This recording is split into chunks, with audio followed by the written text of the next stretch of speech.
இன்னும் பெருசா அது அது ஒன்று வச்சிரு. அது ஒன்று இன்னொன்று வை, பெருசாக வைக்கிறேன் நீ வை. எத்தனை வருஷம் என்னங்க? அது சாப்பாடு வேணுமா? பங்கசோறு சாப்பிட்றதுக்கு நல்லா இருக்குமா?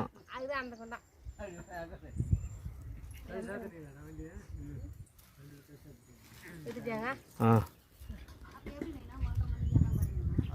திவ்யா நல்லா உட்காந்து போடு. திவ்யா நல்லா உட்காந்துங்கம்மா. ஆமாம் வீடியோ எடுக்கிறது. இப்போ எடுங்க திவ்யா எடுங்க. இப்போ எடுங்க வீடியோவில் பார்த்துட்டு லைக் போடுமா. திவ்யா எடுங்க. 10 வைக்குது எடுக்கிறேன். நல்லா 10 ஒரு ஓலை உனக்கு அப்படி குத்து 10 10 வச்சு 10 வச்சாச்சு.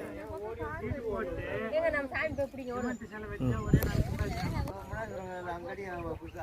எங்களுடைய முனீஸ்வரர் சாமி பாருங்கள், நீங்களும் நல்லா கும்பிட்டுக்குங்க. நாங்களும் நல்லா எல்லாருக்கோசம் வேண்டிக்கிறோம், நீங்களும் வேண்டிக்குங்க. எல்லோரும் நல்லா இருக்கணும்னு சொல்லிட்டு பொங்கல்லாம் வச்சுட்டோங்க. சாமிலாம் வச்சுனே இருக்கும் பொங்கல்.